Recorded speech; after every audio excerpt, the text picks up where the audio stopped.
Muy buenas noches a todos los hermanos y amigos presentes que están viendo esta transmisión. Hoy tenemos un estudio interesantísimo, enero 11 del 2022.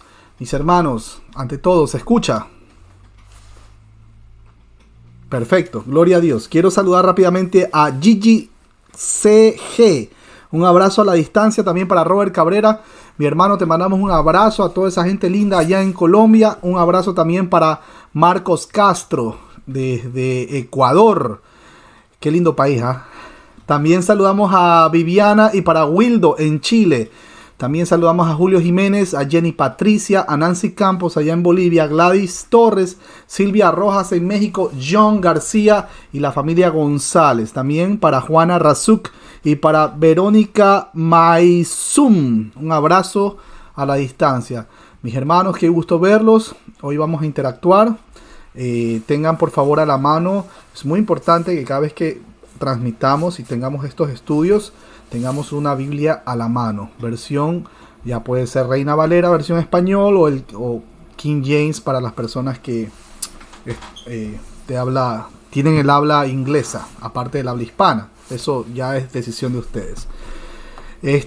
Bueno, ¿qué les parece si vamos a orar para dar paso al estudio? Así que mis hermanos, vamos a inclinar nuestros rostros ahí donde se encuentran. Bendito y amado Padre Celestial, te damos gracias, muchísimas gracias por este tiempo que tú has permitido que nosotros podamos tener para poder estudiar tu palabra.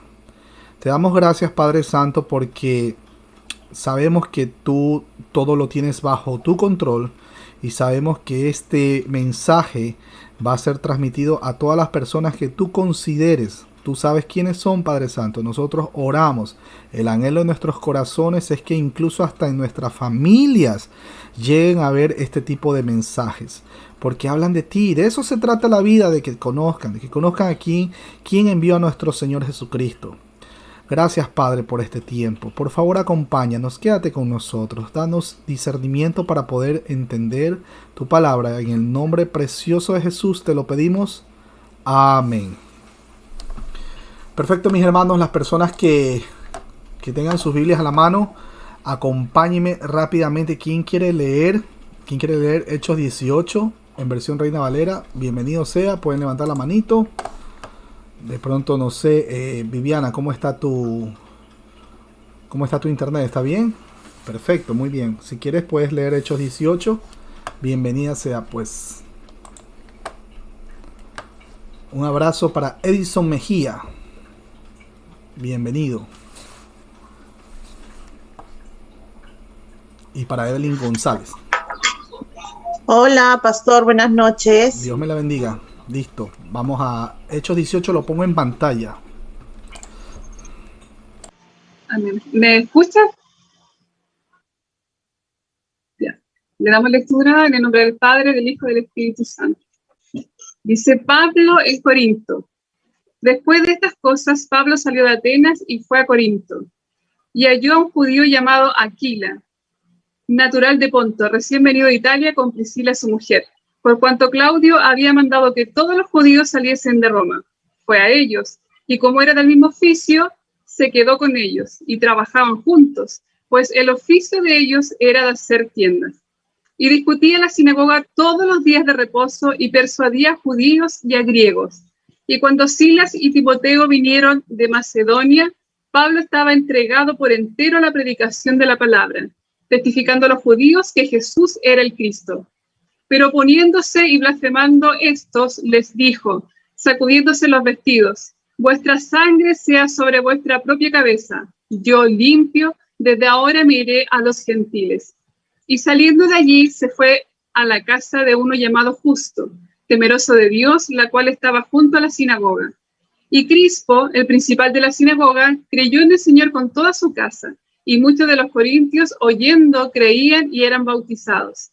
Entonces el Señor dijo a Pablo en visión de noche, no temas, sino habla y no calles, porque yo estoy contigo, y ninguno pondrá sobre ti la mano para hacerte mal, porque yo tengo mucho pueblo en esta ciudad.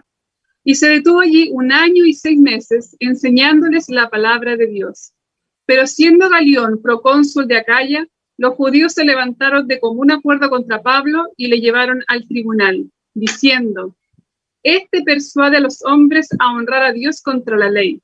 Y al comenzar Pablo a hablar, Galión dijo a los judíos: si fuera algún agravio o algún crimen enorme, oh judíos, conforme a derecho, yo os toleraría.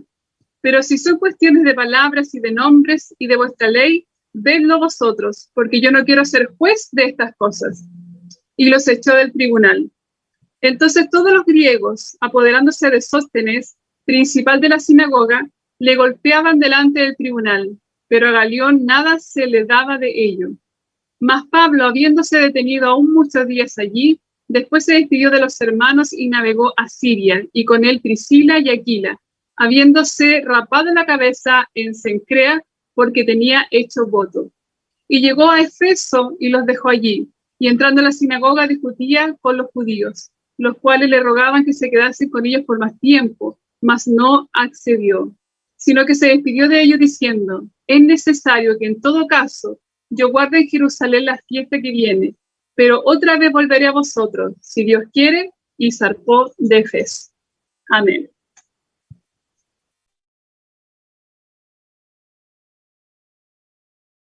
Amén, amén.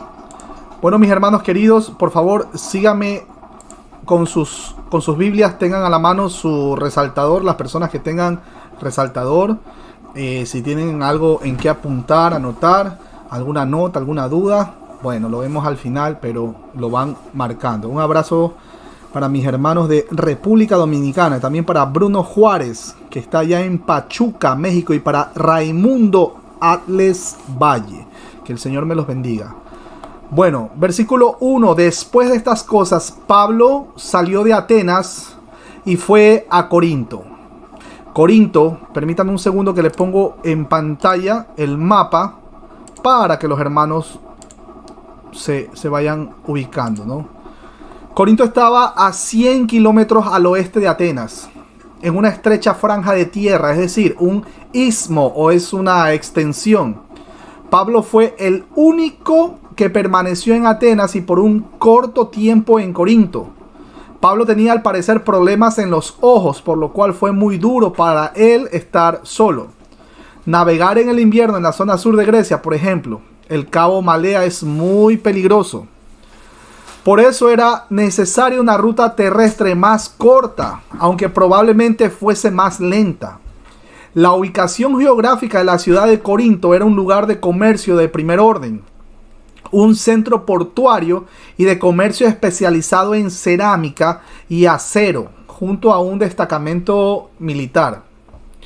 En los días de Pablo era un punto de encuentro entre la cultura oriental y occidental. Corinto también era el mayor centro cultural del mundo grecorromano, ya que era la sede de los Juegos Bienales del Istmo, que iniciaron en el 581 a.C. en el templo de Poseidón. Solo rivalizaban en tamaño e importancia con los Juegos Olímpicos de Atenas, que se celebraba cada 4 años.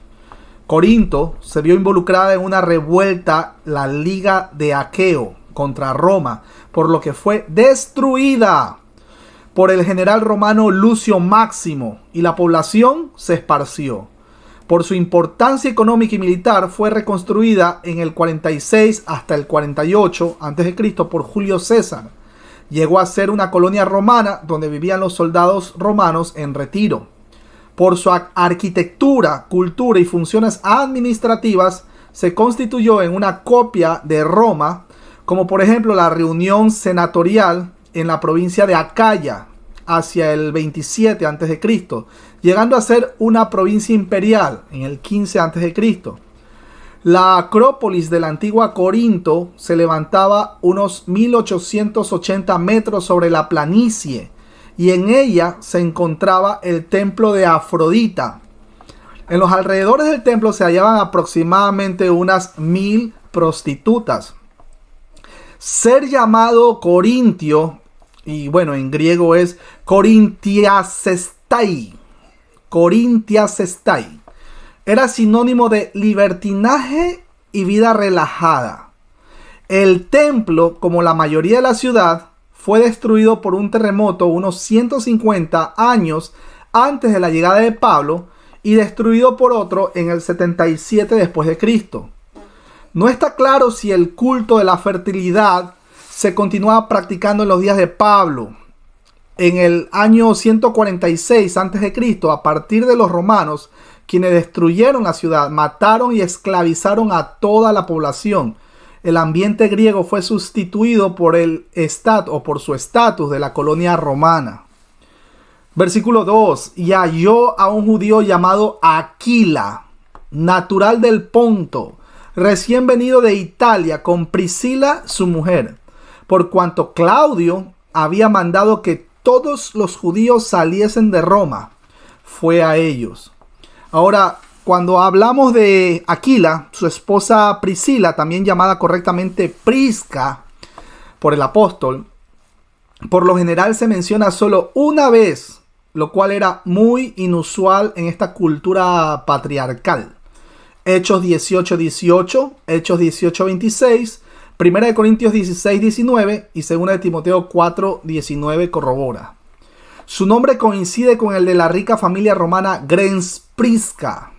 Y si se tratara de una acaudalada dama romana que se enamoró de un fabricante de tiendas judíos, itinerante o trabajador del cuero, se hicieron amigos y trabajaron juntos con Pablo en el comercio. Recuerden que Pablo hacía carpas, ¿no? O tiendas de campaña. Esta pareja se encontraba en Roma cuando el edicto de Claudio, el cual provocó la expulsión de los judíos de la ciudad, y las palabras del historiador Suetonio sugieren que la purga fue provocada por disturbios en la comunidad judía en torno al cristianismo Crestus. Por lo cual es fácil suponer que Aquila y Prisca ya eran creyentes cuando conocieron a Pablo. Cuando el texto menciona que hacía poco, aquí hay algo interesante en el adverbio prospatos. Este originalmente significa recién muertos, pero llegó a ser usado metafóricamente como reciente. Este es un buen ejemplo de cómo la etimología no siempre es un buen indicador del significado de un término, pues las palabras deben ser entendidas en su contexto y marco referencial. Muchos de los errores, mis queridos hermanos, muchos de los errores de interpretación de la Biblia provienen de la incapacidad del intérprete moderno de reconocer su antiguo uso metafórico e idiomático. Traducido en un mejor lenguaje, todo lo quieren leer literalmente. Seguimos. Cuando el texto menciona que con su esposa Priscila habían llegado recién de Italia, porque Claudio había mandado a todos los judíos que fueran expulsados de Roma, en Historia contra Paganus 7:6-15, Orocio señala que la fecha de ese decreto era en el año 49. Los romanos lo confundieron Christus con Cresto Tácito. Eso lo vemos en Anasis 25:44. Dion Casio en Historias de 66 dice que los judíos no fueron expulsados, pero se les prohibió practicar sus costumbres ancestrales. El participio han llegado es un activo perfecto porque implica que la medida fue pensada que fuese permanente o de largo plazo. Ahora, el edicto de Claudio, el obligatorio, es un infinitivo perfecto pasivo. Seguimos, versículo 3. Y como era del mismo oficio, se quedó con ellos y trabajaban juntos, pues el oficio de ellos era hacer tiendas. Tiendas de campaña, ¿no? Por si acaso. No es que es una tienda donde compran arroz, papa, cebolla y todas esas cosas, ¿no? Por favor. Cuando el texto menciona que hacían tiendas de campaña, al igual que ellos, esto generalmente hace pensar que la palabra significa hacer carpas. Ese es otro nombre con el que lo conocemos. Puede referirse a un trabajo de cuero.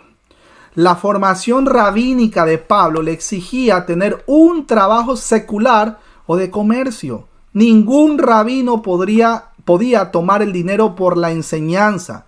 De allí es que vienen también las palabras del apóstol al negarse a recibir o pedir dinero, cosa muy común entre los muchos pseudos pastores en este tiempo. Cilicia, la zona de origen de Pablo se caracterizaba por sus pieles de pelo de cabra. Versículo 4. Y discutía en la sinagoga todos los días de reposo y persuadía a judíos y a griegos. Pablo permanecía activo aún en días de reposo, tanto para razonar como para tratar de persuadir a los judíos que tenían su costumbre de guardar el sábado. La sinagoga se desarrolló durante el exilio de Babilonia como un lugar de culto, educación y oración. Fue creada para fomentar y preservar la cultura judía. Versículo 5. Y cuando Silas y Timoteo vinieron de Macedonia, Pablo estaba entregado por entero a la predicación de la palabra, testificando a los judíos que Jesús era el Cristo. Cuando el texto menciona que Silas y Timoteo llegaron de Macedonia, al parecer trajo una ofrenda de amor de los creyentes de Filipos, lo que permitió a Pablo a predicar a tiempo completo. Esto lo vemos en 2 Corintios capítulo 11, versículo 9 y Filipenses 4:15. Timoteo también trajo noticias sobre la iglesia en Tesalónica como respuesta a lo que Pablo escribió en primera y segunda de Tesalonicenses. Un saludo a la distancia a nuestro hermano, amigo y pastor Ismael Cortés de la Iglesia Bautista Nueva Jerusalén. Un abrazo a la distancia. Parece que así como Lucas se había sido quedado en Filipos para discipular a los nuevos creyentes, Timoteo se quedó en Tesalónica y Silas en Berea. Pablo estaba muy preocupado con la formación de nuevos cristianos, pues la gran comisión se estaba cumpliendo y se enseñaba a los discípulos. No solo se tenían discusiones. Seguramente, mis hermanos queridos, seguramente ellos trataban temas de suma importancia, como los atributos de Dios, las tres personas de la Trinidad. No es que es el Padre, el Hijo y el Espíritu Santo es uno mismo y tiene tres manifestaciones, ni tampoco es el famoso Dios de tres caras como los unicitarios mencionan que nosotros creemos. No.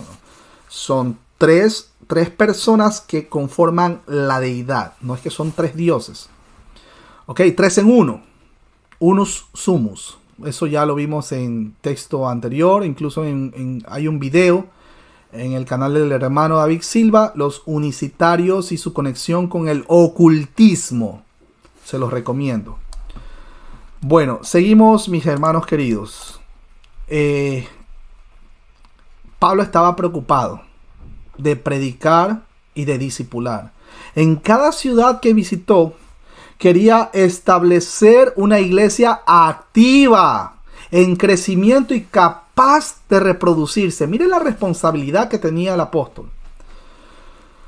Cuando el texto menciona que Pablo empezaba a dedicarse a tiempo completo, en esta frase existe una variante del manuscrito griego. Los mejores textos más antiguos contienen el dativo de logos, manuscritos P74, A, B, D y E. Al igual que la Vulgata, o la Vulgata latina como lo conocen, la Peshitta y las traducciones coptas. El Textus Receptus, base de las versiones de la Reforma, contiene espíritu o neumati y solo se encuentra en los manuscritos griegos minúsculos tardíos cuyos más antiguos son del siglo X. Cuando el texto menciona que estuvo testificando a los judíos que Jesús era el Cristo o el Mesías, comparen ese texto con Hechos 9:22. A ver, comparen entre Hechos 9:22 con Hechos 17:3, que por cierto ya lo vimos en estudio anterior. En relación con el método persuasivo de Pablo, el verbo presente de ponente medio de diamarturomai. Ojo con eso, diamarturomai.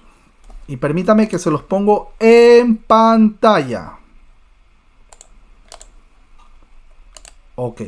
Diamarturomai significa que se testifique con exhortación. Se parecía mucho al método y entusiasmo de Esteban. Ustedes recuerdan allá en Hechos capítulo 7. Esta afirmación, teológica se repite de que Jesús era el Cristo. Y es la clave para todos los demás textos. Versículo 6. Pero, oponiéndose y blasfemando,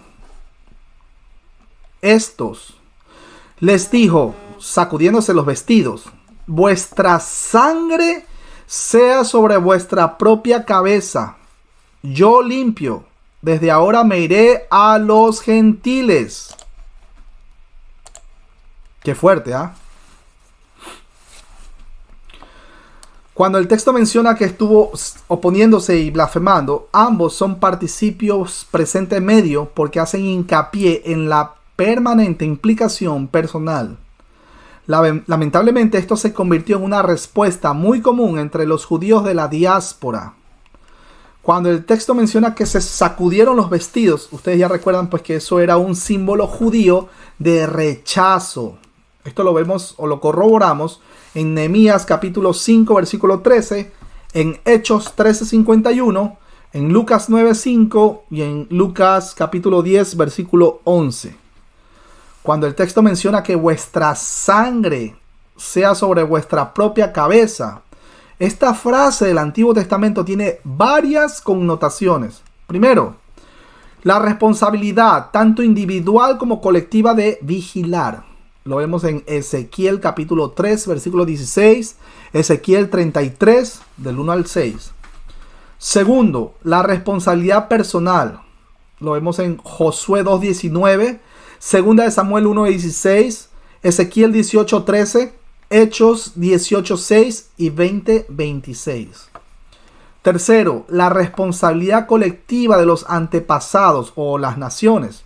Lo vemos en Segunda de Samuel, capítulo 3, versículo del 28 al 29. Y en Segunda de Reyes, capítulo 2, versículo 33. Cuarto, el Nuevo Testamento combina los números 2 y 3. Mateo 27:25. La vida estaba en la sangre. Levítico 17, del 11 al 14. El derramamiento de sangre hacia alguien responsable ante Dios por la muerte. Esto está en Génesis capítulo 4 versículo 10, Génesis 9 del 4 al 6. Cuando el texto menciona o dice estoy limpio, es una expresión, es una metáfora del Antiguo Testamento que muestra el sacrificio y la responsabilidad personal. Pablo ya no era espiritualmente responsable de los judíos de que escucharan el evangelio en esta ciudad. Veamos Ezequiel 33. De ahora en adelante me dirigiré a los gentiles. Esa frase es esa frase es muy fuerte. Muy fuerte. Este procedimiento de evangelización y la maldición se convirtieron para Pablo en norma. Hechos 13:46, Hechos 18:6, Hechos 26:20 y 28:28. Pablo se sintió obligado a predicar en primer lugar a la casa de Israel, siguiendo a Jesús, Mateo 10:6, Mateo 15:24 y Marcos 7:27. Él lo explica teológicamente en Romanos 1:3, Romanos 1:5, Romanos 9 y Romanos 11. Y emocionalmente también lo explica en Hechos 9, Hechos 15, Hechos 22:21 y Hechos 26:17. Seguimos, versículo 7. Y saliendo de allí, se fue a la casa de uno llamado Justo, temeroso de Dios, la cual estaba junto a la sinagoga. Ticio Justo. Hay varias posibilidades en cuanto a la identidad de este siervo de Dios, que vivía al lado de la sinagoga allá en Corinto. Primero, que su nombre completo era Cayo Tito Justo, y la iglesia en Corinto se reunía en sus casas. Esto lo vemos en Romanos 16:23. Segundo, puede que sea el Gayo mencionado en 1 Corintios 1:14 y que fue bautizado por Pablo. Tercero, existe una variante del manuscrito griego relacionada con este nombre. Esto lo vemos Titiou Lostou en los manuscritos B, Titiou Lostou, manuscritos E y P, o Lostou, manuscritos A, B2 y D. Titou, así como está en la Peshita y en las traducciones coptas. De que sea Tito, bueno, eso es improbable. No podemos nosotros argumentar algo que no está escrito en las escrituras, ¿no? Ahora, que adoraba a Dios. Una inscripción de Afrodisias del siglo III después de Cristo utiliza la frase temeroso de Dios para referirse a aquellos gentiles que se reunían en y asistían a la sinagoga. Así que temerosos de Dios, mis hermanos, es un sinónimo de ¿qué? De temerosos de Dios. Así sencillo, así de sencillo. Hechos 13:50, Hechos 16:14, Hechos 18 del 6 al 7. La frase es difícil de definir, pues la misma se aplica a Lidia en Hechos 16:14 y a varios griegos de Tesalónica en el 17:4 y en Berea en el 17:17. Eran los griegos que, atraídos por el judaísmo, asistían a la sinagoga cuando les era posible, pero no eran prosélitos integrales, pues recordemos que debían cumplir pues con varios requisitos como bautizarse, sacrificar en el templo, y bueno, y aún no habían hecho esto, no le habían dado paso. Sin embargo, la frase un prosélito temeroso de Dios se usa para describir a los prosélitos completos en la sinagoga de Perge de Panfilia en Hechos 13:43. Seguimos, versículo 8. Y Crispo, el principal de la sinagoga, creyó en el Señor con toda su casa, y muchos de los corintios, oyendo, creían y eran bautizados. Hago una pausa ahí y le hago la pregunta. No sé, Víctor Macei, Dios me lo bendiga. Le hago una pregunta así cortita, rapidita, para ir entendiendo mejor. Dice el versículo 8, y Crispo, el principal de la sinagoga, creyó en el Señor con toda su casa, y muchos de los corintios, oyendo, creían y eran bautizados. ¿Por dónde viene la fe, mi hermano querido? El micrófono. Mi querido hermano, feliz noche para todos. La fe viene por el oír, y el oír la palabra del Señor. La fe viene por el oír, y el oír de la palabra. Excelente. No es que la fe le vino porque tuvo un sueño. No es que la fe le vino porque tuvo una visión. No es que la fe le vino porque alguien le dijo, yo profetizo sobre tu vida que este 2022 tú vas a ser próspero y te van a dar los papeles de la ciudadanía estadounidense, o vas a ser al menos residente, o vas a tener el carro que tanto has soñado, o vas a tener la esposa que tanto has querido, porque la actual esposa ya no te trata bien. Ninguna de esas cosas. La fe viene por el oír, y el oír de la palabra. ¿Hasta ahí estamos? Perfecto, seguimos. Ahora, Crispo, este hombre fue el organizador y el superintendente de la sinagoga. Lo vemos en 1 Corintios 1:14. Su nombre significa rizado. Cosa rara, ¿no? Rizado.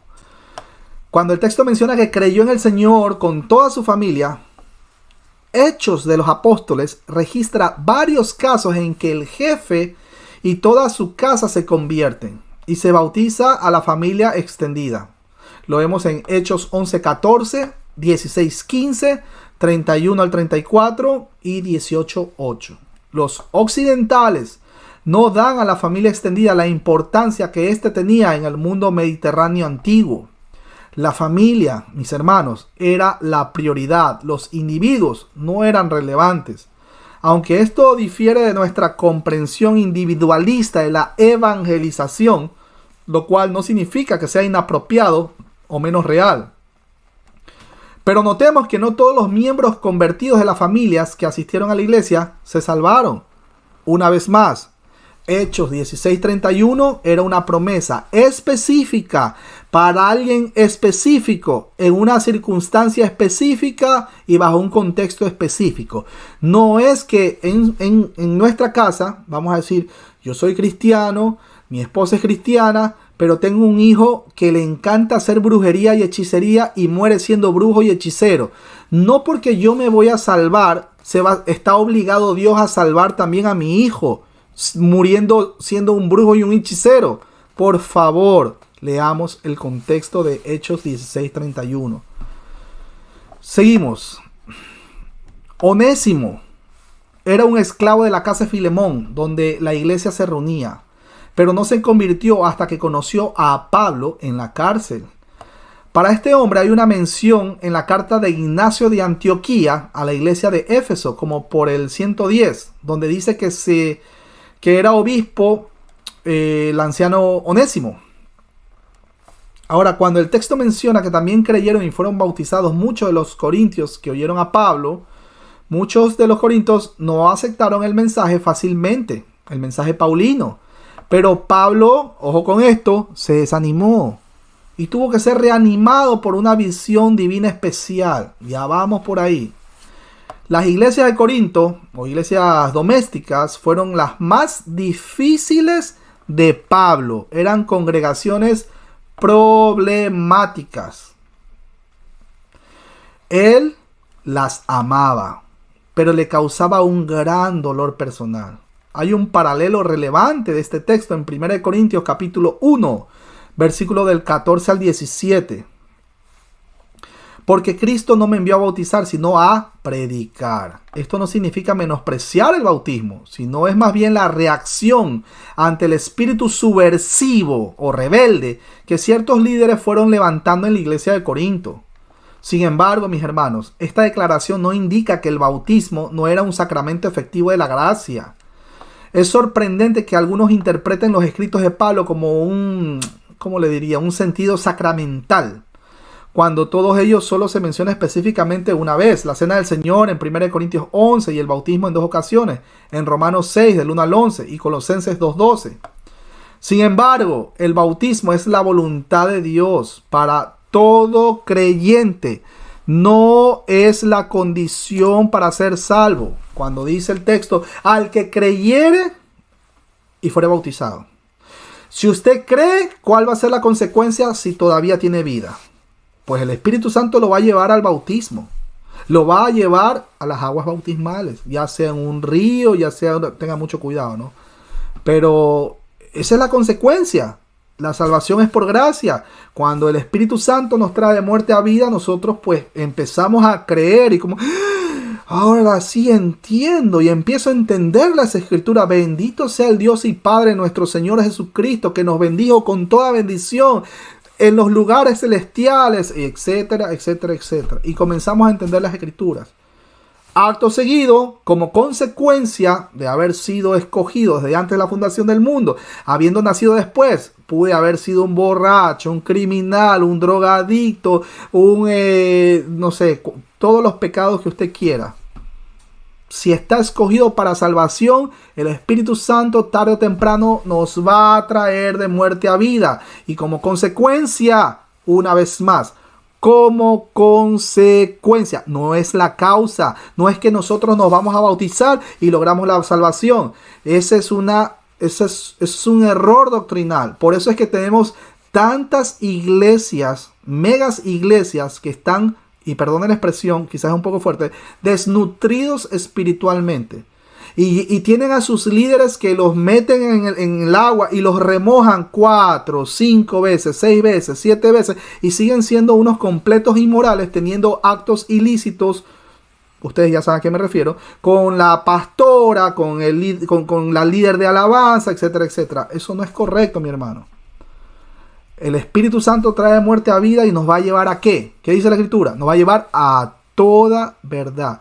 Mi hermano, pero entonces, ¿y qué pasa si alguien se bautizó y justo si es que alguien aceptó al Señor, conoció al Señor, está estudiando la palabra y el día sábado a las 7 de la mañana agarró un bus para irse allá a la iglesia donde lo iban a bautizar y el bus colapsó, chocó, se volcó, se incendió, explotó y se murió esa persona? No llegó al bautismo. Pregunto, ¿se perdió? ¿Qué responde usted, mi hermano Víctor Macella, que estamos interactuando? ¿Qué pasó con esa persona, mi hermano querido? Absolutamente salva, porque fue salva por gracia y por fe. Sencillo. Sencillito.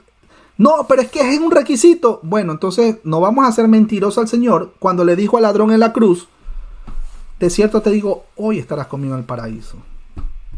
Y ese no tuvo chance de bajarse de la cruz para ir a bautizarse. Pero sí, como el Espíritu Santo lo trae de muerte a vida, porque estaba muerto en vida, literal, muerto en vida.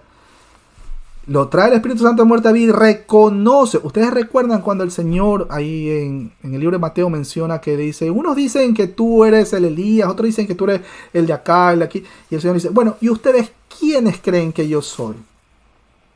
Pedro se lanza y dice, tú eres el Cristo, el Hijo del Dios vivo.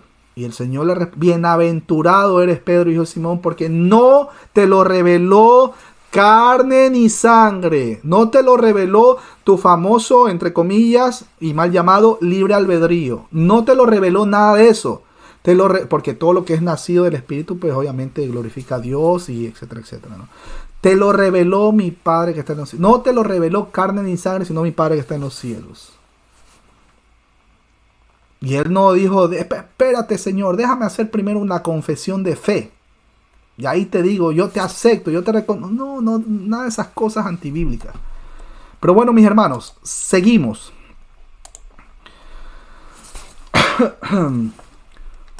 Ningún creyente del Nuevo Testamento preguntaba, ¿tengo que ser bautizado para ser salvo? ¿Para ser salvo me debo bautizar?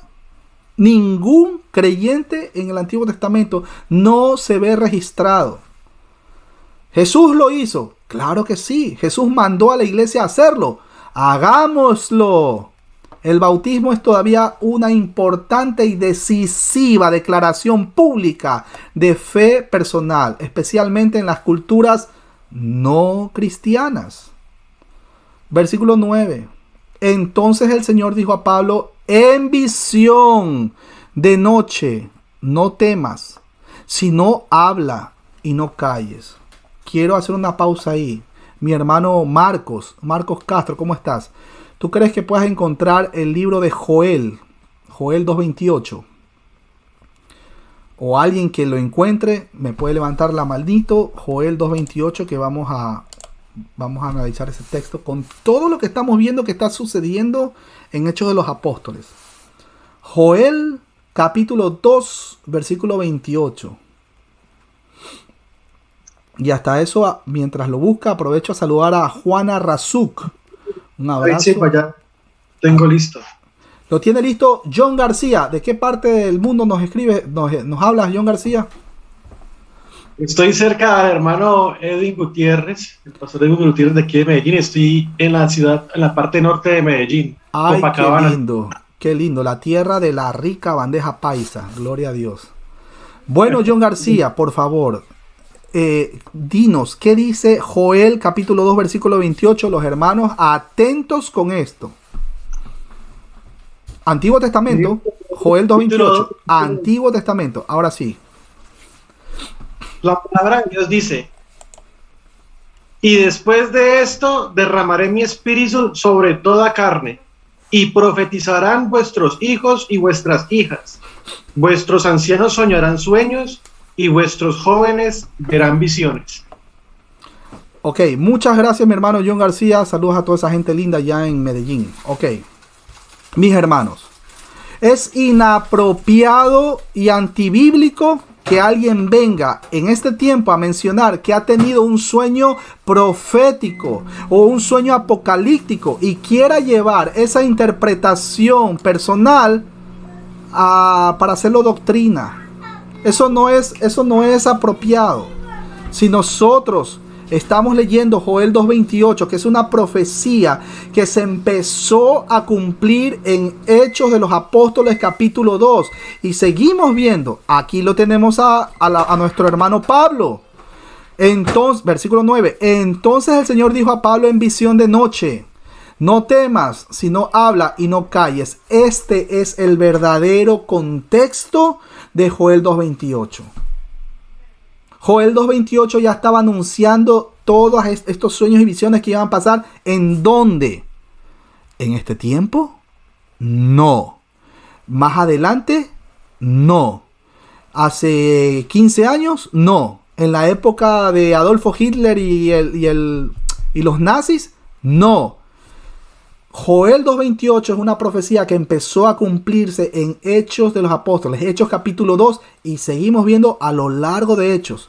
Estamos ya en el capítulo 18 y tenemos versículo 19 donde menciona: entonces el Señor dijo a Pablo en visión de noche, no temas, sino habla y no calles. ¿Se dan cuenta? Ese es el verdadero contexto. ¿Ok? Si alguien, por cierto, ¿y qué es profetizar en este tiempo? ¿Es adivinar el futuro, decir que tú vas a tener dinero y todas estas cosas? No. Profetizar es hablar la palabra de Dios, la cual ya está escrita. El canon está cerrado. 66 libros que conforman el canon de las Sagradas Escrituras, escrito por 40 autores. Muchos de ellos ni siquiera se conocieron porque fueron de distintos tiempos. Así que, mis hermanos, tenemos Antiguo Testamento y Nuevo Testamento. Pero segunda de Pedro, capítulo 1, versículo del 19 al 21, dice claramente que nosotros no tenemos la palabra de Dios más profética y haríamos bien en escudriñarla día a día. Día a día. Efesios 2:20, edificaos sobre los fundamentos. Mis hermanos, conformémonos con lo que ya está escrito. No existe un tal cosa como tengo una revelación nueva. Me fui al tercer cielo, bajé al infierno, me morí 15 minutos y lo vi a Michael Jackson, lo vi a los Teletubbies, lo vi a Donald Trump. No, perdón, Donald Trump todavía no está muerto, pero bueno. No podemos hacer ese tipo de cosas. Tenemos que conformarnos con las Sagradas Escrituras. Pedro dijo que es la palabra más profética y haremos bien en escudriñarla. Si alguien dice que tiene una palabra nueva, fresca, y si no está escrito, no lo crean, porque cae en lo que mencionaba en Gálatas 1:8 Pablo, anatema. Y es una palabra muy fuerte porque significa es un maldito. Es muy fuerte esa palabra, pero ustedes lo pueden corroborar. Así que, mis hermanos, es importante que sepamos esta realidad. No es que alguien va a decir en este tiempo, pues yo veo los cielos abiertos y todo eso. No, mis hermanos, tenemos que explicar con las escrituras, hacer una buena apologética o defensa de la fe. Seguimos. Cuando dice el texto, no tengas miedo. Este es un imperativo presente medio con una partícula negativa, lo cual significa dejar de realizar un acto en proceso.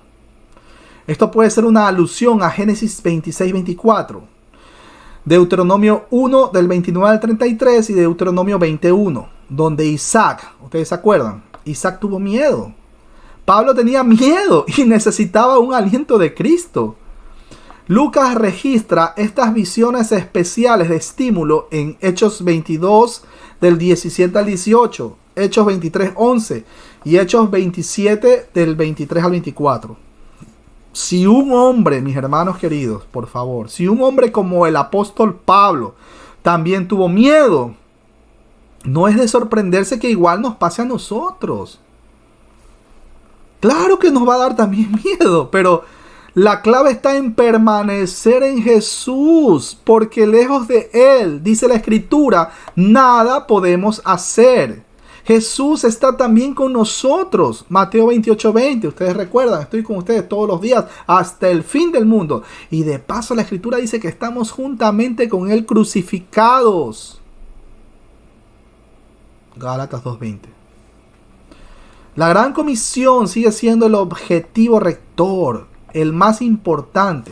Mateo 28, ustedes recuerdan, del 18 al 20. Lucas 24:47 lo corrobora. Y Hechos 1:8. Cuando el texto menciona, sigue hablando y no te calles, mis hermanos, tampoco nosotros debemos callarnos. Estos son dos imperativos: presente activo y aoristo activo. El miedo no debe silenciar al predicador del evangelio.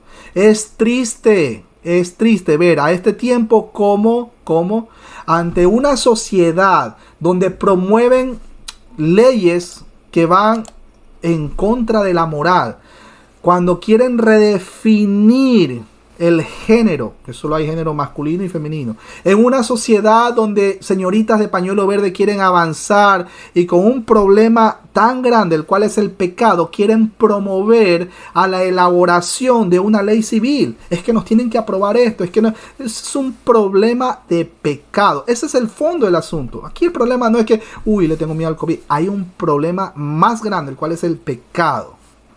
En una sociedad la cual es la que estamos viviendo, el contexto que estamos viviendo. Mis hermanos, nosotros tenemos que predicar sin temor, sin miedo, con respeto, con respeto. No podemos usar adjetivos peyorativos no. Nosotros aquí en este ministerio exponemos los errores doctrinales, pero también exponemos como dice las escrituras. No atacamos a una persona particular. No nos interesa ni siquiera saber dónde vive, quién es, etc. No, atacamos o exponemos los errores. En una sociedad como la que estamos viviendo hay es lamentable, demasiados incluso llamados pastores que flexibilizan, hacen flexible el mensaje y lo hacen, no importa, aquí vengan todos al púlpito, no importa el pecado en que tú estés, no importa, es más, yo te voy a casar con Fernando, te voy a casar con tu pareja Alberto, o no sé, Ramiro, no sé, hombres con hombres, mujeres con mujeres. Mis hermanos, nosotros como cristianos, y escúchenme bien, ustedes recuerdan la historia de Sadrach, Mesach y Abednego, que tenían que, cuando sonaba todos los instrumentos, ellos tenían que a postrarse. Mis hermanos, nosotros como cristianos no nos doblegamos ante el César. Nosotros somos cristianos, aunque nos cueste la muerte. Servimos a un Dios vivo. No nos doblegamos. Así que mis hermanos, seguimos. Versículo 10. Porque yo estoy contigo y ninguno pondrá sobre ti la mano para hacerte mal. Porque yo tengo mucho pueblo en esa ciudad. No hay promesa más grande que Génesis 26-24. Eso de estoy contigo. Es una promesa grandísima. Éxodo 3:12. Éxodo 33:4. Éxodo 23:4. Mateo 28:20. Y Hebreos 13:5.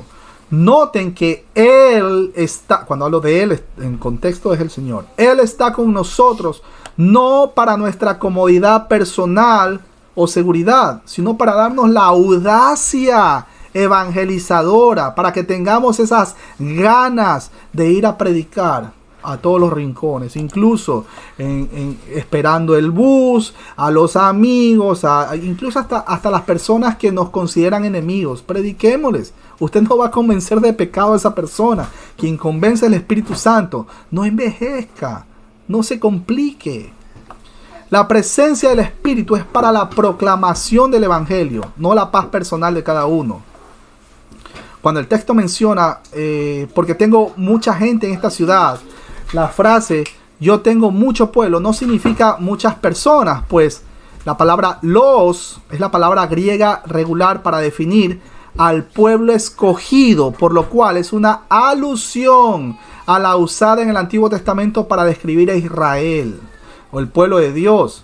Pero ahora en el Nuevo Testamento se dan cuenta que es maravilloso, para mí es maravilloso que esté partido el Antiguo Testamento y el Nuevo Testamento. Porque acuérdense, todo lo que pasaba en el Antiguo Testamento era tipo y sombra que apuntaba a ¿quién? Al Señor Jesucristo en el Nuevo Testamento. Todo se cumple en Él. Las 7 fiestas de Israel, que el Yom Kippur, que Yom Teruah, y que Hanukkah, etcétera, etcétera. No es que nosotros como cristianos estamos obligados a adoptar costumbres de un pueblo, como los judíos, un pueblo que ha odiado al Mesías. Y hasta el día de hoy. No, pero es que la salvación viene de Israel. Y muchos van a decir eso. Mi hermano, leamos el contexto. ¿De dónde es Víctor Macei? Víctor Macei es de Colombia. ¿De dónde es, por ejemplo, mi hermano Marcos Castro? Marcos Castro es de Ecuador. ¿De dónde vino el Señor? Pues de Israel. Y a Víctor Macei, ¿cómo lo llamamos? Colombiano. Y a Marcos Castro, ¿cómo lo llamamos? Pues ecuatoriano. Y al señor que vino de Israel, ¿cómo lo llamamos? Bueno, él es judío. ¿De dónde viene la salvación? ¿De Ecuador? No, no viene de Ecuador. ¿De dónde vino la salvación? No vino tampoco de República Dominicana. La salvación viene de los judíos. Ahí está el contexto, clarito. Hay que hacer exégesis del texto para no caer en, es que la salvación viene de los judíos y una banda de idólatras que odian al Mesías no nos va a salvar. Hechos 4:12, porque no hay otro nombre dado a los hombres bajo el cielo en quien podamos ser salvos. El Señor es quien salva, no un grupo de personas rebeldes que odian al Mesías. Vaya a predicar allá a Israel y diga que Jesucristo es el Curios, es el Señor, el Mesías. A ver si no lo apedrean. Oramos mis hermanos queridos, oramos por ellos. Seguimos. Es la iglesia la que ahora utiliza el título del Antiguo Testamento. Gálatas 6:16 lo corrobora, 1 de Pedro 2:5, 1 de Pedro 2:9 y Apocalipsis 1:6. Este gran pueblo que estaba a punto de surgir. Este es un énfasis de la predestinación de Dios y el previo conocimiento. Romanos 9 y Efesios 1. Versículo 11. Y se detuvo allí 1 año y 6 meses enseñándoles la palabra de Dios. Se puede establecer una posible cronología de los viajes misioneros de Pablo, aunque la frase, es ambigua. Implica una misión de predicación de 18 meses en Corinto. Versículo 12. Pero siendo Galión procónsul de Acaya, los judíos se levantaron de común acuerdo contra Pablo y le llevaron al tribunal. Ahora, cuando hablamos de Galión, por las fuentes bíblicas y extrabíblicas, se sabe que se trataba de un dirigente político justo y competente. Este político citado nos ayuda a fechar los viajes de Pablo. Perdón. Fue el procónsul por 2 años y medio a partir del 51 después de Cristo.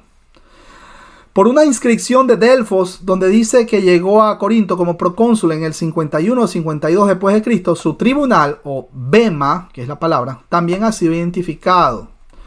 Galión era gobernador de Acaya. Lucas, recuerden, Lucas es un historiador preciso y le encantaba tener todo al detalle. Los nombres de los funcionarios romanos en esta zona habían cambiado desde el 44 después de Cristo. El título de procónsul era correcto porque el emperador Claudio le había dado esta provincia al Senado.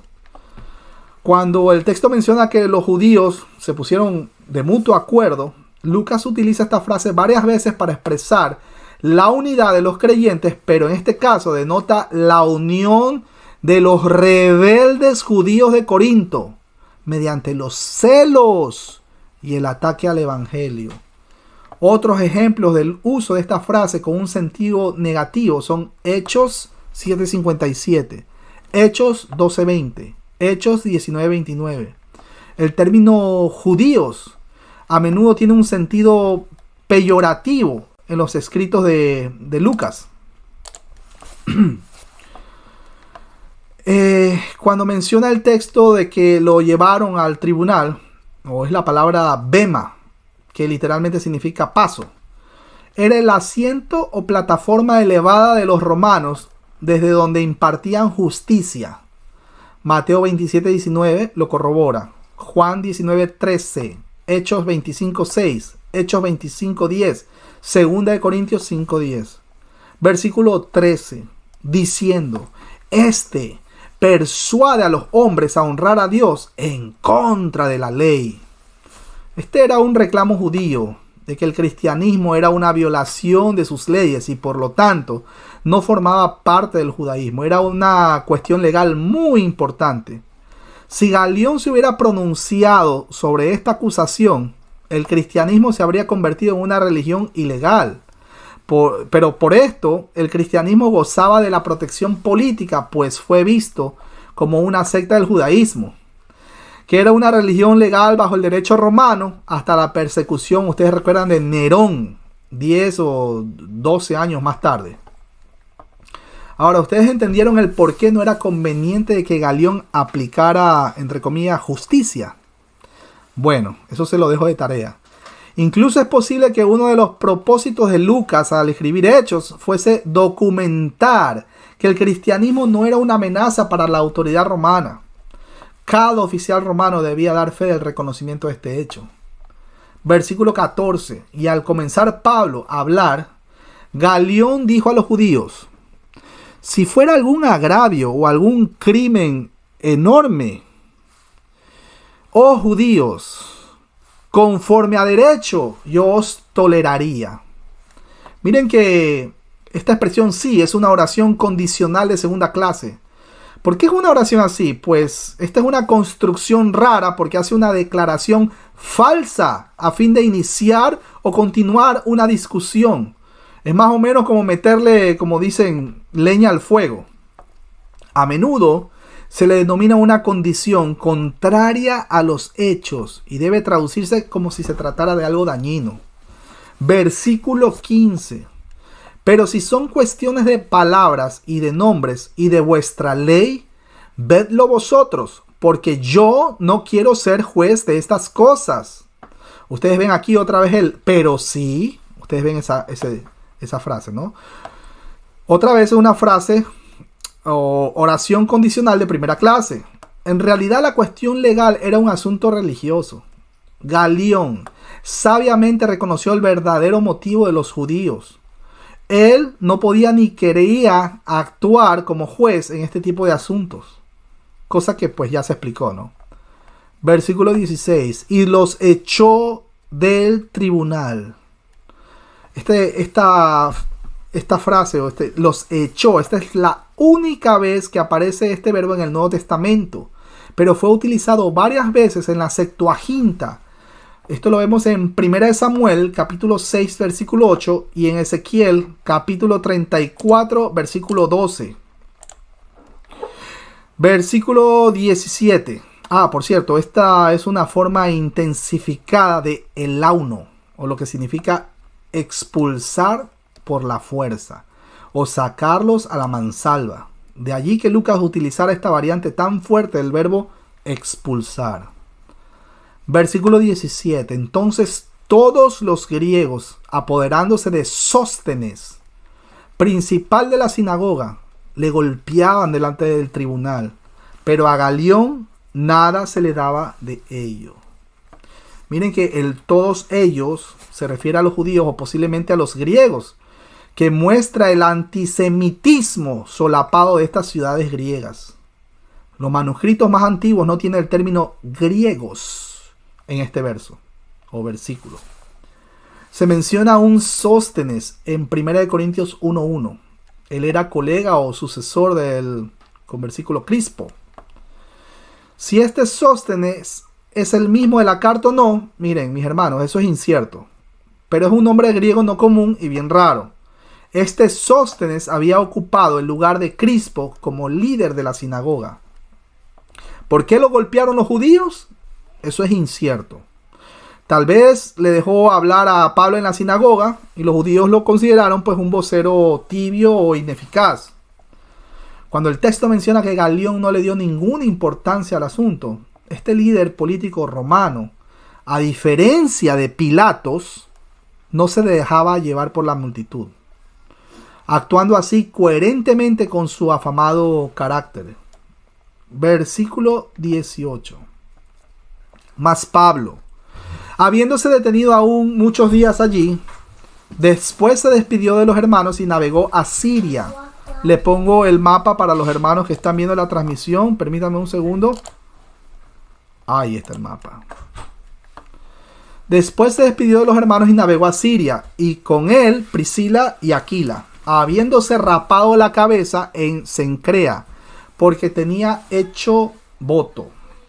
Ahora, Cencrea, este fue uno de los dos puertos marítimos de Corinto. Estaba situado en el mar Egeo, al oriente del estrecho istmo donde se ubicaba Corinto.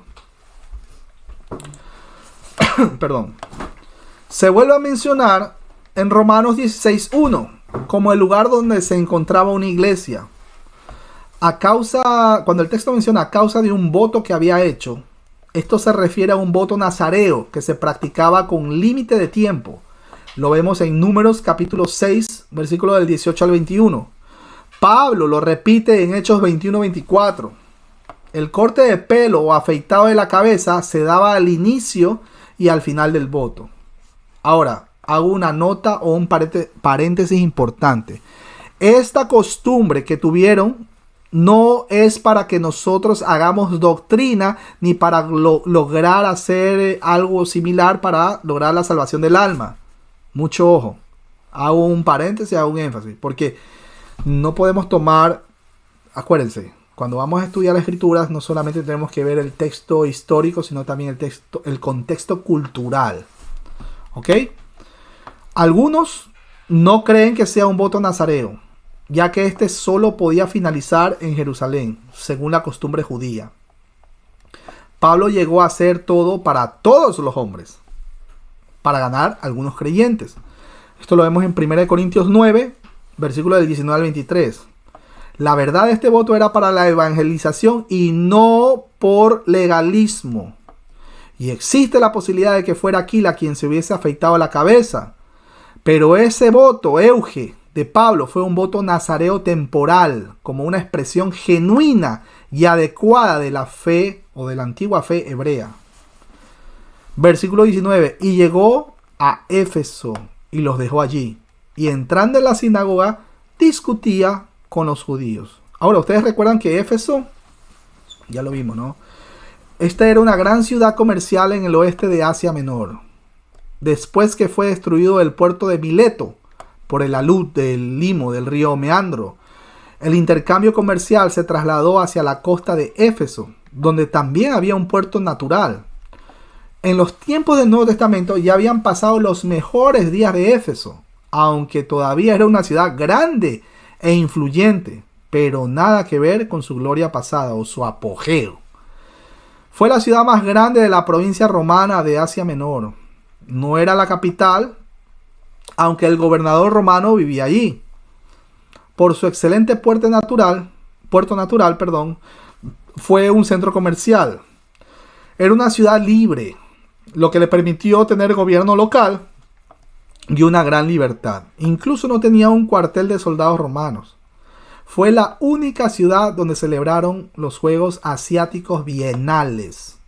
Allí se encontraba el templo de Artemisa, Diana en latín, aunque no es la misma diosa. Esta le tenía odio al matrimonio. De allí que se le diera culto a la diosa virgen, vinculado con la fertilidad de la diosa madre del Asia Menor. Y por cierto, mis hermanos, en este tiempo parece que ha resucitado la secta de los dios madre. Ojo con eso. Su templo estaba apoyado en 127 columnas macizas, en cuyo atrio estaba la imagen que había de la diosa, que había caído del cielo, supuestamente. Y se cree que es una referencia a un meteorito. Tenía sacerdotes eunucos llamados, ojo con esto, Megavisoi. Y se han encontrado hallazgos de esta diosa representada con muchos senos. El grito grande es Artemisa. Ha sido confirmado por el hallazgo de las inscripciones en Éfeso. Ahora, se creía que la imagen de Artemisa pudo haber sido un meteorito que se asemejaba a una figura femenina con muchos pechos, por lo cual había muchas prostitutas de culto en la Navidad. Mis hermanos, fue una ciudad muy inmoral y pluricultural. Algo parecido a lo que está pasando en Nueva York. Lamentablemente, cierto. Por ejemplo, el fin de año, y esto lo comento a ustedes, el fin de año mientras yo veía la transmisión, el evento ese que hace la bola que va bajando ahí en Times Square, etcétera, etcétera. Viendo la televisión, dos hombres se besaron frente a las cámaras. Una transmisión, mis hermanos, que lo ve casi todo el mundo. Imagínense cómo era este sitio, similar a lo que está pasando en este tiempo. Éfeso se convirtió en centro del culto imperial, de allí que se le llamara Neocoros, guardiana del templo, de los emperadores, al igual del ser Neocoros de Artemisa. Versículo 20. los cuales le rogaban que se quedasen con ellos por más tiempo, mas no accedió. Estos judíos, mis hermanos, eran como los de Berea, pues ellos estaban dispuestos a escuchar. Ahora, ¿por qué Pablo no estaba dispuesto a quedarse? Se los dejo de tarea. No se afirma en el texto, pero sí en el versículo 21, donde se expresa que estaba dispuesto a volver en una fecha posterior en la dirección que Dios le indicaba. Versículo 21, sino que se despidió de ellos, diciendo, es necesario que en todo caso yo guarde en Jerusalén la fiesta que viene, pero otra vez volveré a vosotros. Mire lo que dice ahí el texto, si Dios quiere. Y zarpó de Éfeso.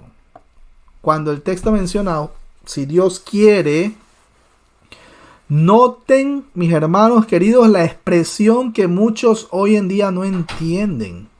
Si Dios quiere. Vamos a ver rápidamente, mi hermano, Víctor Macei, Santiago, capítulo 4, versículo del 13 al 15. Por favor, léanos. Santiago, capítulo 4, versículo del 13 al 15. Dios bendiga a mi hermano, amigo y pastor Alberto Contreras, allá en Puebla, México. Un abrazo a la distancia. Cuéntenos qué menciona el texto de Santiago, capítulo 4, versículo del 13 al 15. Dice, vamos ahora los que decís, hoy y mañana iremos a tal ciudad y estaremos allá un año y traficaremos y ganaremos. Cuando no sabéis lo que será mañana, porque ¿qué es vuestra vida? Ciertamente es neblina que se aparece por un poco de tiempo y luego se desvanece. Y dice el versículo 15, en lugar de lo cual deberíais decir, si el Señor quiere, viviremos y haremos esto. Amén, amén. Si el Señor quiere, no es que yo me mando, no es que yo hago lo que me dé la gana, no es que yo voy a decretar o voy a declarar que este año me va a ir excelente, porque si al Señor le place, este año voy a pasar por una tribulación, pero que me va a hacer llorar sangre, si el Señor le place. Ojo con eso. Y ojo que estoy usando no es literal, no que va a llorar sangre. Pablo creía que su vida estaba en manos de Dios, no en las suyas. Romanos 1:10 lo corrobora. Romanos 15:32. Primera de Corintios 4:19. Y Primera de Corintios 16:7. Es el punto de vista bíblico. Hebreos 6:3. Santiago 4:15, que lo acabó de leer mi hermano Víctor Macei. Primera de Pedro 3:17. Pablo regresa y Éfeso se convertirá en el campamento base para su tercer viaje misionero. Le pongo a los hermanos el mapa. Listo. Ahora, aquí hay una añadidura que no se encuentra en los manuscritos más antiguos. Cuando menciona el texto, es necesario que en todo caso yo guarde en Jerusalén la fiesta que viene. Eso no aparece en el manuscrito original. Ojo con eso. Esto puede ser un aporte de algún copista queriendo aclarar el porqué de la reacción de Pablo, basado en el versículo, en el capítulo 20, versículo 16. Pero eso no aparece en el manuscrito original. Seguimos, versículo 22. Habiendo arribado a Cesarea, subió para saludar a la iglesia y luego descendió a Antioquía. Este versículo narra su llegada a Palestina o Cesarea y su visita a la iglesia de Jerusalén. Cuando dice subió a como expresión teológica y posteriormente a Antioquía de Siria. Recordemos que Lucas no expone un diario exhaustivo de su itinerario de viaje, sino saltando de un evento teológico a otro. Hechos de los Apóstoles no es una historiografía moderna, sino una exacta y adecuada narración histórica. Aquí finaliza el segundo viaje misionero y en el versículo 23 inicia el tercero. Si quieren, pongan la nota. pónganle un resaltador. Cuando el texto menciona a la iglesia o las congregaciones de Galacia y Frigia, la frase la provincia de Galacia sigue siendo el centro de la controversia entre los estudiosos acerca de si esto se refiere a las divisiones raciales o políticas de una zona ubicada en el centro de Turquía moderna. La región de Frigia se menciona por primera vez en Hechos capítulo 2, versículo 10. Algunos de los que vivieron el Pentecostés eran, de esta zona. Ustedes recordarán. En Hechos 16:6, a Pablo le estaba prohibido predicar en esta región. Ahora, surge una pregunta. Si la frase el fortalecimiento de todos los discípulos en la última parte del versículo 23 se refiere o no a los convertidos en Frigia o en el Pentecostés, o bien a los convertidos por Pablo en Derbe, Listra e Iconio, que estaban al sur de Pisidia, en la provincia romana de Galacia. Es el comienzo del tercer viaje misionero de Pablo. Recuerden que Pablo asumió la gran comisión de Mateo 28, del 19 al 20. La asumió con responsabilidad, con toda seriedad. En su ministerio practicaba tanto la evangelización como el discipulado. Hechos 15:36, Mateo 28:20. Versículo 23. Y después de estar allí algún tiempo, salió recorriendo por orden la región de Galacia y de Frigia, confirmando a todos los discípulos. Versículo 24. Llegó entonces a Éfeso un judío llamado Apolos, natural de Alejandría, varón elocuente, poderoso en las escrituras. Permítame, le pongo el gráfico por si acaso. Un judío llamado Apolos. Es muy raro que un judío sustente el nombre de un dios griego, pero también es la abreviatura de Apolonio.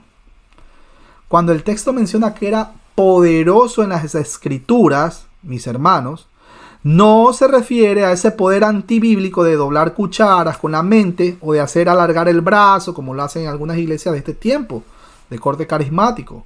Se refiere a que tenía un alto nivel de educación y elocuente predicación. Su ministerio en Corinto ha sido útil, pero se convirtió en un problema cuando una de las tres facciones, o los partidarios de Pablo, Pedro y Apolo, lo tomaron como su cabecilla. Lo vemos en 1 Corintios desde el 1 al 4. Se negó a regresar a Corinto. 1 Corintios capítulo 16, versículo 12. Cuando el texto menciona que era original de Alejandría, fue la segunda ciudad más grande del Imperio Romano, conocida por su gran biblioteca y vida académica. Tenía una población judía grande, para los cuales la Biblia hebrea se tradujo al griego, por lo que conocemos como la Septuaginta, y fue el hogar de Filón, un judío famoso, neoplatónico y erudito alegórico. Cuando el texto menciona que llegó a Éfeso, Hechos no es un escrito detallado y cronológico. Pablo acaba de salir, con gran fervor hablaba. Este término del griego koiné puede significar elocuente o educado. En la Septuaginta, logios se utiliza de los oráculos divinos. Obviamente Apolos estaba mejor dotado para hablar en público, la retórica griega, que Pablo. Esto lo vemos en 1 Corintios 1:17. Comparen con Hechos 2:1 y con 2 Corintios 10:10 y también con 2 Corintios 11:6. Era un predicador de gran alcance que conocía la historia de Jesús, que lo pudo haber llegado a Alejandría, bien sea por los discípulos galileos de nuestro Señor o por algún escrito evangelio temprano, ¿no? El término escrituras se refiere al Antiguo Testamento. 1 Tesalonicenses 2:13, 2 Timoteo 3:16, 1 Pedro capítulo 1 versículo 23 al 25, con la excepción de 2 Pedro 3, versículo del 15 al 16, donde los escritos de Pablo, por analogía, se atribuyen a su estado de inspiración. Apolos conocía bien el Antiguo Testamento. La palabra poderoso es dunatos. Es una derivación de dunamis, que se aplica a la influencia de Jesús en la palabra y la obra. Lucas 24:19. Y también a Moisés en Hechos 7:22. Versículo 25. Este había sido instruido en el camino del Señor, y siendo de espíritu fervoroso, hablaba y enseñaba diligentemente lo concerniente al Señor, aunque solamente conocía el bautismo de Juan. Cuando el texto menciona que había sido instruido o preparado, esta expresión es un pluscuamperfecto perifrástico pasivo, como en Lucas capítulo 1 versículo 4. Pues había sido educado en las enseñanzas de Jesús el Señor, pero solo hasta un cierto nivel o por un determinado periodo de tiempo. Ahora, las cosas que Apolo pudo haber conocido y predicado. 1. Juan fue el precursor del Mesías. 2. Señaló al Mesías como el Cordero de Dios que quita los pecados del mundo. 3. Jesús de Nazaret era el Mesías. También el arrepentimiento se enfatizó en la predicación, probablemente porque se trataba tanto de la predicación de Juan como la de Jesús el Señor. Cuando el texto menciona en el camino del Señor o el camino, fue el título utilizado por primera vez para identificar a los seguidores de Jesús en el libro de Hechos, capítulo 9, versículo 2, Hechos 19:9, 19:23, 22:4, 24:14, 24:22 y en Juan 14:6. Se usaba frecuentemente en el Antiguo Testamento para hablar de la fe de vida. No está claro si este es el significado en este texto, pero corroboramos con Deuteronomio capítulo 5, versículos del 32 al 33, Deuteronomio 31:29, Salmos 27:11 e Isaías 35:8. Apolo también sabía acerca de Jesús, pero al parecer era su primer ministerio evangelístico terrenal, sin conocer el Calvario, sino después de la resurrección. Ahora, cuando el texto menciona que con fervor hablaba, literalmente eso es fervientes en espíritu. Con esta frase Lucas describe el entusiasmo de Apolo por lo que hacía y entendía sobre la vida y enseñanza de nuestro Señor Jesucristo. Aunque cuando el texto menciona que aunque conocía solo el bautismo de Juan, es decir, el evangelio del reino, esta frase de Apolo puede haber sido la técnica literaria que Lucas utilizaba para introducir a los seguidores, según Juan, en Hechos 19 del 1 al 7. Ahora, hubieron varias herejías que se desarrollaron en la Palestina en el siglo I, relacionadas con las enseñanzas de Juan el Bautista y su predicación. Ya de esto hablaremos más adelante. Él fue el último profeta veterotestamentario que se preparó para la venida del Mesías, pero no fue el primer predicador del Evangelio. Isaías capítulo 40, Mateo 3:3. Si la predicación de Apolo se enfocó demasiado en Juan, entonces perdería todo el significado de Jesús. Tanto Juan como Jesús hacían hincapié en el arrepentimiento, en la fe y en una vida piadosa, llamando desde un inicio a los judíos a un nuevo compromiso y a una práctica de fe o pacto de fidelidad y la fe personal en Yahweh o Jehová. Sin embargo, mis hermanos, el mensaje de Jesús se convirtió en la audaz afirmación de su centralidad. Esto lo vemos en Juan 10 y en Juan 14. Probablemente solo esto le hizo falta a Apolo. Al final del versículo no dice Señor, sino Jesús en los manuscritos más antiguos. Versículo 26. Y comenzó a hablar con denuedo en la sinagoga. Pero cuando le oyeron Priscila y Aquila, le tomaron aparte y le expusieron más exactamente el camino de Dios. Pablo, cuando menciona el texto que comenzó a hablar valientemente en la sinagoga o con denuedo, Pablo usa este verbo para hablarle a los judíos en la sinagoga. Hechos 13:46, Hechos 14:3, Hechos 19:8 y antes de Festo en Hechos 26:26, ya veremos más adelante. Apolo era un predicador poderoso y eficaz. Ahora, en la sinagoga, noten que Priscila y Aquila también estaban allí. Además, era la costumbre habitual de Pablo. Cuando el texto menciona sobre Priscila y Aquila, Ella fue mencionada por primera vez en varias ocasiones. En Hechos 18:18, Hechos 18:26, Romanos 16:3 y en 2 de Timoteo 4:19. Esto es muy inusual y quizás ella tenía una personalidad más fuerte o pertenecía a la nobleza romana. En Hechos 18:2, Aquila se identifica como judío, pero no Priscila.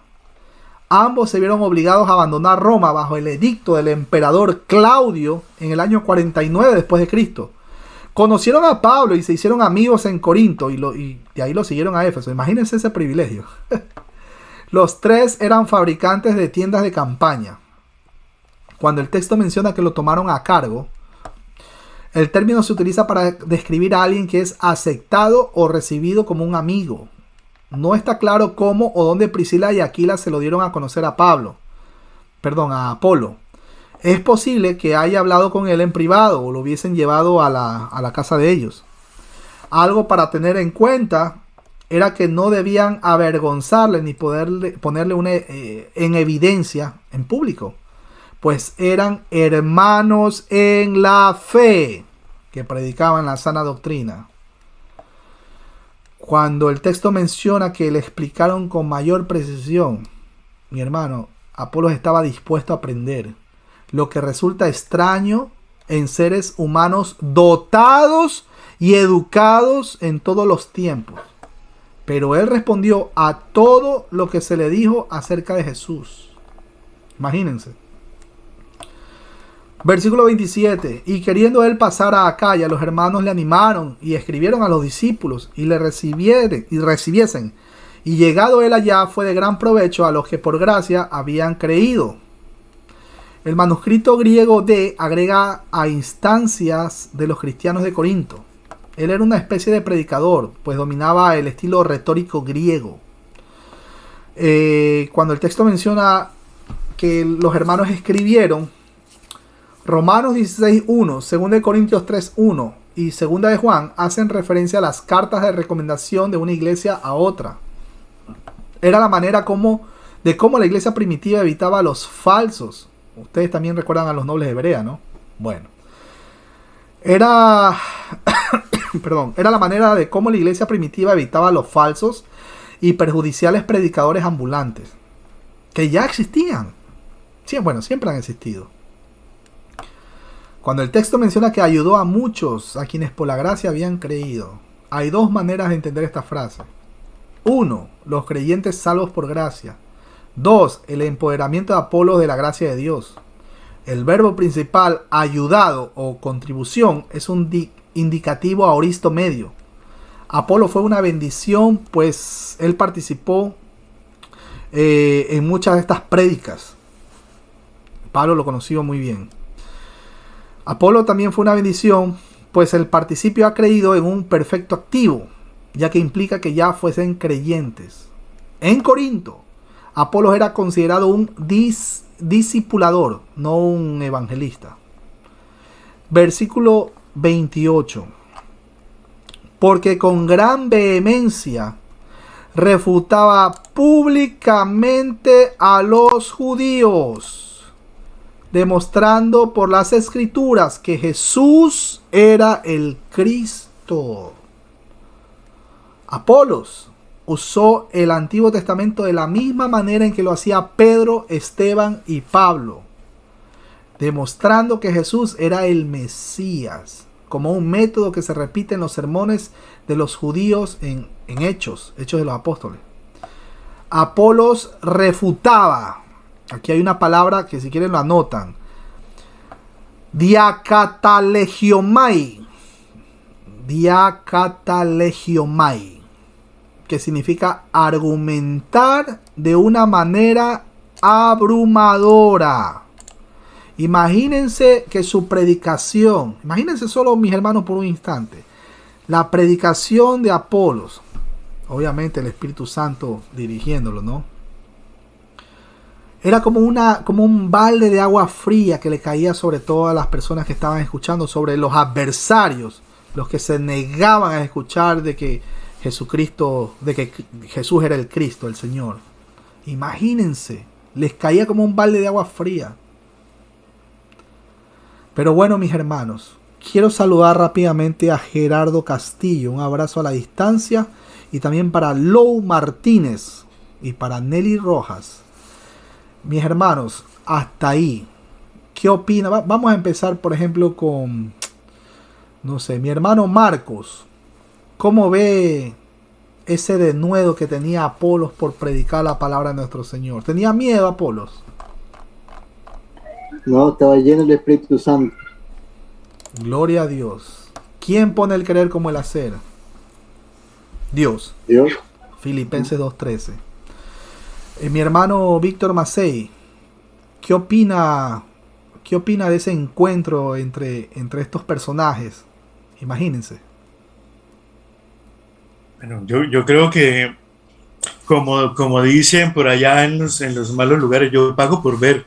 Me hubiera encantado ver a semejante reunión de maestros y de personas que tenían esa sensibilidad al Espíritu Santo para tomar las primeras palabras y traérnoslas al día de hoy. Es una cosa maravillosa.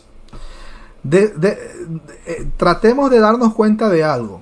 Que ahí el importante o lo importante no era que, ay, Pablo, judío de judíos, criado a los pies de Gamaliel. No, ahí lo importante no era Pablo. Ahí lo importante no era Apolos, no era Aquilas. Ahí lo importante era que se predique la palabra de Dios y sea glorificado su nombre. ¿Cuántas veces vemos debates incluso absurdos? Que gente que yo soy el apóstol, el profeta, el evangelista, el doctor, y tantas cosas, se ponen tantos títulos, mi hermano. Y la escritura dice que somos siervos inútiles, porque muchas veces queriendo hacer bien, la terminamos embarrando. Imagínense. Aquí lo importante no es mi hermano Víctor Macei, no es mi hermano Marcos, no es que, ay, pero es que tiene 3 títulos de teología y no, nada de esas cosas. Aquí el importante es que es el Señor. Los 66 libros que conforman las Sagradas Escrituras o el canon de las Sagradas Escrituras. Todo es cristocéntrico. La gloria es del Señor. Mateo 16, versículo 24. Con esto terminamos. Mateo capítulo 16, versículo 24. Entonces Jesús dijo a sus discípulos: si alguno quiere venir en pos de mí, niéguese a sí mismo y tome su cruz y sígame. Y sígame. Versículo 25, porque todo el que quiera salvar su vida la perderá, y todo el que pierda su vida por causa de mí la hallará. ¿Qué le preocupa a mi hermano Marcos? Uy, el día de mañana no tengo comida, el pan, que esto, que tranquilo, el Señor va a proveer. Nosotros a los que nos compete a llevar la palabra. Y negarnos cada día, menguar cada día para que el Señor sea, que Él sea enaltecido. Él es el Señor de nuestras vidas, no nosotros. ¿Cuántas veces nosotros mencionamos? Es que yo puedo hacer esto y el otro. Acabo de leer mi hermano en el texto de Santiago que vamos a hacer mañana esto, mañana el otro. Mi hermano, si el Señor quiere, esta vida no es suya. Esta vida no nos pertenece. Hablo de los cristianos. Esta vida no nos pertenece. Esta vida le pertenece al Señor. Él pagó a precio caro con su sangre. Por eso estamos crucificados juntamente con Él. Ya no vivimos nosotros. Él vive en nosotros. Así que vamos a cerrar nuestros ojos y vamos a agradecer al Padre Celestial. Bendito y amado Padre, Creador de los cielos y la tierra, te damos muchísimas gracias porque se ha predicado tu palabra. Te damos muchísimas gracias porque es maravilloso encontrar cada detalle conforme vamos leyendo las Escrituras. Qué lindo cómo cómo tratamos de imaginar cómo sucedieron tantas cosas en Hechos de los Apóstoles. No hay detalles que sea irrelevante, que esté ahí. No, todo es relevante. Todo sirve, todo nos arroja luces y nos aclara el panorama. Gracias, Padre, porque tú has querido que podamos entender estos estudios el día de hoy. Padre Santo, te pedimos perdón, porque muchas veces teniendo tanto conocimiento de las Escrituras, nosotros callamos. Teniendo tanto conocimiento de las Escrituras, nos acobardamos y en algunos casos tenemos hasta vergüenza y no queremos salir a predicar, no queremos predicarle al amigo, al hermano, incluso hasta a los que nos consideran enemigos. Perdónanos, Padre, perdónanos, ayúdanos a sacudirnos. Que tu Santo Espíritu nos dé ese denuedo para predicar. Sabemos que no vamos a convencer a nadie. Eso le compete al Espíritu Santo. Perdónanos, Padre, porque muchas veces nosotros queremos alzarnos por el conocimiento que vamos aprendiendo, queremos creernos más que los demás. No, Padre, por favor, perdónanos. Ayúdanos a ser más mansos. Ayúdanos a parecernos más a nuestro Señor cada día. Ayúdanos, por favor, Padre, a menguar. Ayúdanos a poder sujetar la carne para que menguemos nosotros y sea nuestro Señor y Salvador Jesús exaltado. Bendito sea su nombre. Gracias, Padre, por este tiempo. Gracias por mis hermanos. Te oramos por la salud de ellos. Y si es tu voluntad, te oro también por mi salud. Tú sabes que no me he sentido bien. Gracias por los hermanos que están viendo esta transmisión y por los que van a ver en diferido. Quédate con nosotros, acompáñanos, cuídanos, protégenos, guíanos, repréndenos, exhórtanos. Te lo rogamos en el precioso nombre de nuestro Señor y Salvador Jesús. Amén, amén y amén. Mis hermanos queridos, muchísimas gracias. Pueden encender sus cámaras si quieren para saludarnos, para dar el puñito ahí, por si acaso. Dios bendiga a John García. John García, ¿tú de qué parte me dijiste? ¿Estás en Ecuador o en Colombia? Medellín, perdón. Buenas noches a todos mis hermanos. Pastor David Silva. Le estoy hablando desde aquí de Medellín. Medellín. Desde la parte norte de Medellín, a las afueras, un municipio que se llama Copacabana. Copacabana. Vaya. Allá me imagino que están las arepitas, ¿no? Allá son ricas las arepas. En Colombia en general. Bueno, Dios bendiga a Julio Jiménez. Dios bendiga a todos los hermanos presentes. Esperamos volvernos a ver en una próxima transmisión. Y recuerden el texto de Santiago. Si el Señor lo permite. Mucha gente se acuesta a dormir y no se levanta más. Así de sencillo. Si el Señor lo permite. Y si es que no nos vemos en una próxima transmisión, mis hermanos, espero verlos en las bodas del Cordero. Por favor. ¿Ok? Bueno, mis hermanos queridos, ahí les mando el puño para el que quiera tomar las fotitos. 3, 2, 1. Listo. Perfecto. Nos vemos en una próxima transmisión. Que el Señor me los bendiga. No olviden orar antes de dormir.